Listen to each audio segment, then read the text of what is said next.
जय हिंद दोस्तों, आप सभी का बहुत बहुत स्वागत है सक्सेस वर्ल्ड एमसीक्यू चैनल पर। तो दोस्तों, आज की इस वीडियो में साइंस विज्ञान से टॉप 30 क्वेश्चन आंसर को कवर करने वाले हैं, जो कि साथियों आने वाले सभी प्रतियोगी परीक्षाओं के लिए सबसे ज़्यादा इम्पोर्टेंट रहेगा। तो साथियों, आप लोग पूरा वीडियो को ध्यान से देखिए और आज के इस 30 प्रश्न में आप लोग कितने क्वेश्चन के सही सही आंसर कर पाते हैं, ये आपको सेशन के लास्ट में कमेंट करके बताना होगा। तो चलिए इसी के साथ आज के इस क्लास को स्टार्ट करते हैं। तो फटाफट से आप सभी सेशन को लाइक करके और आज के इस सेशन को अपने सभी मित्रों के साथ शेयर कर दीजिए। तो देखिए, आज का पहला क्वेश्चन है, कोशिका का ऊर्जा ग्रह किसको कहा जाता है। सभी ऑप्शन को ध्यान से पढ़िए और साथियों बिल्कुल आपको सोच समझकर आंसर करना है। तो यहाँ पर क्वेश्चन नंबर 1 के लिए आंसर क्या होगा, कोशिका का ऊर्जा ग्रह यानी कि पावर हाउस किसको कहा जाता है। तो यहाँ पर इसका सही जवाब है सी ऑप्शन, माइटोकॉन्ड्रिया को। राइबोसोम को कोशिका की प्रोटीन की फैक्ट्री कहा जाता है और माइटोकॉन्ड्रिया को कोशिका का पावर हाउस। अगला क्वेश्चन देखिए, निम्नलिखित में कौन सबसे बड़ा कोशिकांग है। चलिए क्वेश्चन नंबर 2 के लिए आप सभी आंसर कीजिए। बहुत ही शानदार लेवल का क्वेश्चन है, निम्नलिखित में कौन सबसे बड़ा कोशिकांग है। तो साथियों यहाँ पर इसका सही जवाब है सी ऑप्शन, प्लास्टिड। ध्यान रखना है, प्लास्टिड क्या है, सबसे बड़ा कोशिकांग है। पादप कोशिकाओं का सबसे बाहरी आवरण कहलाता है। मोस्ट वीवीआई क्वेश्चन है, इस पर आप सभी स्टार मार्क कर लीजिए। यह क्वेश्चन एग्जाम में बार बार पूछा जाता है। तो साथियों, पादप कोशिकाओं का जो सबसे बाहरी आवरण होता है ये कहलाता है कोशिका भित्ति। क्या कहलाता है, कोशिका भित्ति। आगे देखिए, प्रोटीन निर्माण का सक्रिय स्थल क्या है। चलिए 4 के लिए आंसर कीजिए। प्रोटीन निर्माण का सक्रिय स्थल क्या है। तो साथियों यहाँ पर क्वेश्चन नंबर 4 के लिए आंसर होगा बी ऑप्शन, राइबोसोम। ये प्रोटीन निर्माण का सक्रिय स्थल है। पत्तियों का हरा रंग कौन प्रदान करता है। तो साथियों यहाँ पर क्वेश्चन नंबर 5 के लिए आंसर होगा बी ऑप्शन, क्लोरोप्लास्ट। ये पत्तियों में हरा रंग के लिए उत्तरदायी है। क्रोमोप्लास्ट की बात करें तो लाल, पीला, नीला जैसे रंगों के लिए उत्तरदायी है क्रोमोप्लास्ट, और ल्यूकोप्लास्ट सफ़ेद रंग के लिए उत्तरदायी है।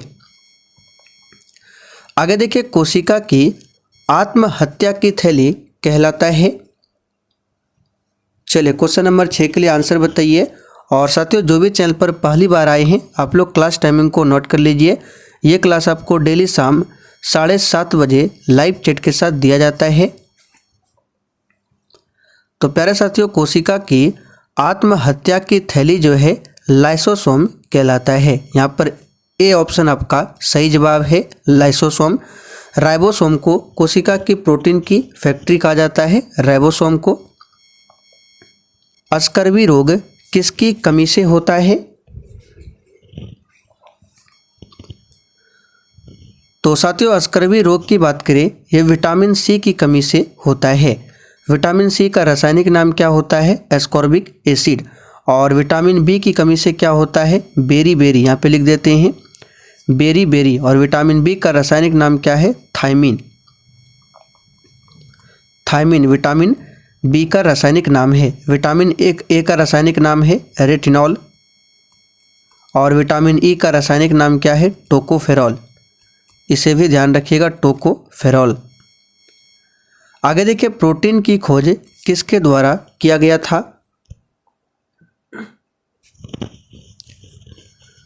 तो साथियों, प्रोटीन की खोज किया गया था किसके द्वारा। यहाँ पर सही जवाब है ऑप्शन सी, बर्जिलियस के द्वारा। सी ऑप्शन याद रखिएगा। अच्छा, विटामिन का नामकरण किसने किया था, तो फंक ने। याद रखिएगा, फंक नामक वैज्ञानिक ने विटामिन का नामकरण किया था। कौन से विटामिन मानव के शरीर में संग्रहित नहीं होते हैं। चलिए क्वेश्चन नंबर 9 के लिए आंसर बताइए। कौन से विटामिन मानव के शरीर में संग्रहित नहीं होते हैं। तो साथियों, इसका सही जवाब है ए ऑप्शन, यहाँ पे क्या हो जाएगा, विटामिन सी, विटामिन बी और विटामिन सी याद रखिएगा, ये मानव के शरीर में संग्रहित नहीं होते हैं। यहाँ पे जोड़ा में बताना है। देखिए बी ऑप्शन में सी तो है लेकिन ए है, ये नहीं होगा, और सी ऑप्शन में एक भी नहीं है, डी ऑप्शन में यहाँ पे सी है लेकिन यहाँ पे बी नहीं है। तो एक ही ऑप्शन में विटामिन बी और विटामिन सी, ये दोनों विटामिन जल में घुलनशील है और ये शरीर में संग्रहित नहीं होता है। इसके अलावा बचा विटामिन ए, डी, ई, के, ये वसा में घुलनशील है। सूर्य के किरणों से कौन सा विटामिन प्राप्त होता है? चलिए 10 के लिए आंसर कीजिए। तो देखिए सिंपल सा क्वेश्चन है, सूर्य के किरणों से विटामिन डी प्राप्त होता है और विटामिन डी का रासायनिक नाम क्या है? कैल्सीफेरॉल। विटामिन सी का एस्कॉर्बिक अम्ल, विटामिन बी का थायमिन, विटामिन ए का रेटिनॉल। कौन सा विटामिन हमारे शरीर में सबसे अधिक तेजी से बनता है?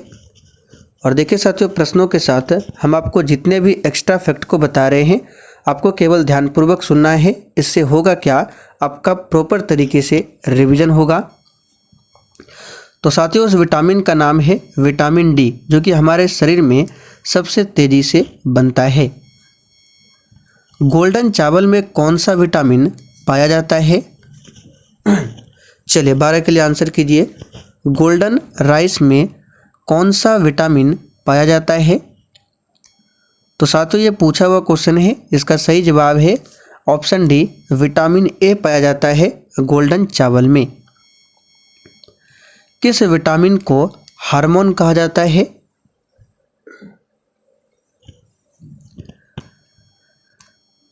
तो दोस्तों इसका सही जवाब है विटामिन डी। विटामिन डी को हार्मोन भी कहा जाता है। किस विटामिन की कमी के कारण रिकेट्स नामक रोग होता है? तो साथियों इसका सही जवाब है सी ऑप्शन, विटामिन डी। इस विटामिन की कमी के कारण क्या होता है? रिकेट्स नामक रोग होता है। बीसीजी टीके में जो सी शब्द है इसका मतलब क्या है? चलिए 15 के लिए आंसर कीजिए। जो बीसीजी का टीका होता है इसमें जो सी है इसका मतलब क्या है? तो साथियों इसका मतलब होता है कैलमेट। याद रखिएगा ये क्वेश्चन भी पूछा हुआ है। बीसीजी के टीके में सी शब्द का मतलब होता है कैलमेट। एलर्जी के कारण निम्नलिखित में से कौन सा रोग होता है? चलिए अच्छा क्वेश्चन है। तो साथियों एलर्जी के कारण कौन सा रोग होता है? तो याद रखिएगा अस्थमा रोग होता है। निम्न में से किस हार्मोन को आपातकालीन हार्मोन कहा जाता है? चलिए 17 के लिए आंसर कीजिए। तो साथियों यहाँ पर इसका सही आंसर है ए ऑप्शन, एड्रीनलिन हार्मोन। इसे आपातकालीन हार्मोन कहा जाता है। अब यहाँ पे देखिए बी ऑप्शन में है इंसुलिन। तो इंसुलिन की बात करें, ये कहाँ से निकलता है पूछा जाता है, तो याद रखिएगा अग्नाशय से। अग्नाशय से इंसुलिन का स्राव होता है और इंसुलिन की कमी से कौन सी बीमारी होती है? मधुमेह, जिसे डायबिटीज भी कहा जाता है। और विश्व मधुमेह दिवस प्रत्येक वर्ष 14 नवंबर के दिन मनाया जाता है।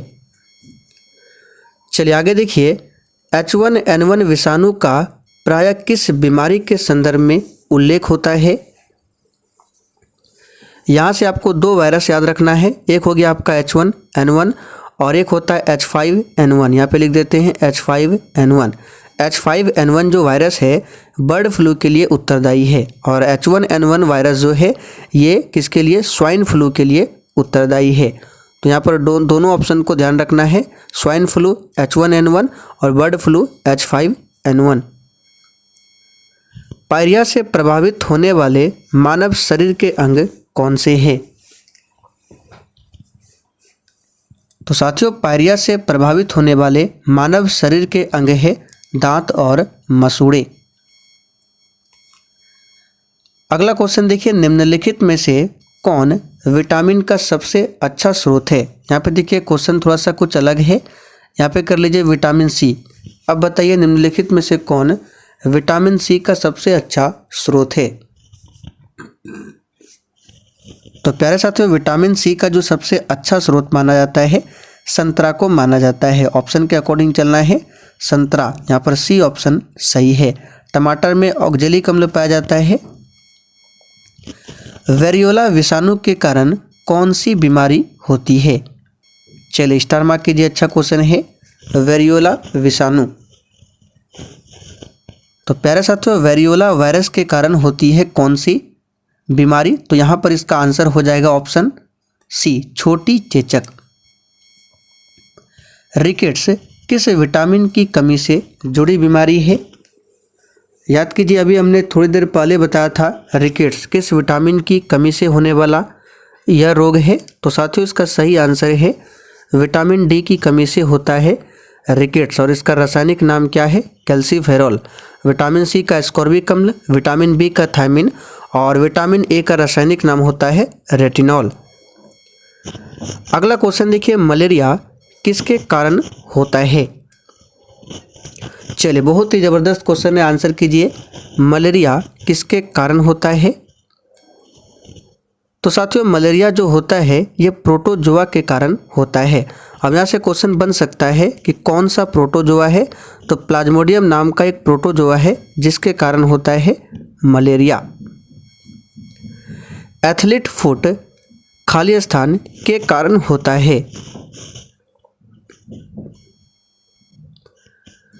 तो साथियों, एथलीट फुट जो बीमारी है ये किसके कारण होता है? तो याद रखिएगा, कवक के कारण होता है। और कवक का अध्ययन क्या कहलाता है? माइकोलॉजी। इसे ध्यान रखिएगा, एग्जाम में पूछा जाता है कि माइकोलॉजी के अंतर्गत किसका अध्ययन किया जाता है? तो याद रखिएगा, कवकों का। निम्नलिखित में कौन एक वंशानुगत बीमारी है? सही आंसर है हीमोफीलिया, ये एक वंशानुगत बीमारी है। बी ऑप्शन में निकट दृष्टि दोष। यहाँ से क्वेश्चन बन सकता है, इस दृष्टि दोष को के निवारण के लिए किस लेंस का प्रयोग करते हैं? तो अवतल लेंस। निकट दृष्टि दोष के लिए अवतल लेंस और दूर दृष्टि दोष के लिए उत्तल लेंस का प्रयोग होता है। एनीमिया की बात करें, ये किसकी कमी के कारण होता है? तो याद रखिएगा, खून में आयरन की कमी से होता है एनीमिया बीमारी। कौन सा विटामिन रुधिर का थक्का जमाने में सहायक होता है? तो साथियों, 26 के लिए यहाँ पर आंसर क्या होगा? यहाँ पे विटामिन पूछा गया है रुधिर का थक्का जमाने में, तो ये होता है विटामिन के। यहाँ पे देखिए डी ऑप्शन में दिया गया है विटामिन के। ये क्या करता है? रुधिर का थक्का बनाने में सहायक होता है विटामिन के। और विटामिन के का रासायनिक नाम क्या है? फिलोक्विनोन। क्या है? फिलोक्विनोन। विडाल टेस्ट का उपयोग किसकी संभावना की जांच के लिए किया जाता है?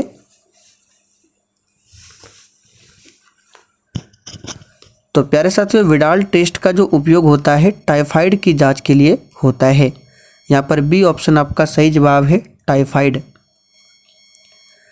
चेचक के टीके की खोज सर्वप्रथम किसने किया था?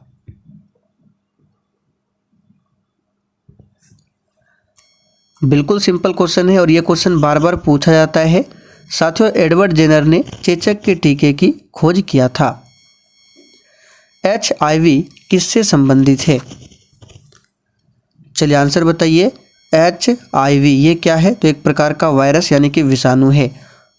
और ये HIV वायरस से होने वाला रोग है एड्स, जो कि डी ऑप्शन में दिया हुआ है। अब एड्स की बात कर लेते हैं, तो यहाँ पे एड्स का फुल फॉर्म बनता है, जो कि एग्जाम में पूछा जाता है कि ए का मतलब क्या होता है, डी का मतलब क्या होता है, इस तरह से क्वेश्चन बनता है। तो साथियों, ए का मतलब होता है एक्वायर्ड, आई का मतलब होता है इम्यून, डी का मतलब होता है डिफिशियंसी और एस का मतलब होता है सिंड्रोम। और विश्व एड्स दिवस प्रत्येक वर्ष 1 दिसंबर के दिन मनाया जाता है। निमोनिया रोग किस अंग को प्रभावित करता है? तो साथियों, निमोनिया रोग की बात करें, ये फेफड़ों को प्रभावित करता है। यहाँ पर ए ऑप्शन आपका करेक्ट जवाब है, फेफड़ा। तो चले साथियों, आज के लिए इतना ही। अब आप लोग कमेंट करके बता दीजिए आपने आज के इस 30 क्वेश्चन में कितने क्वेश्चन के सही सही आंसर किए हैं।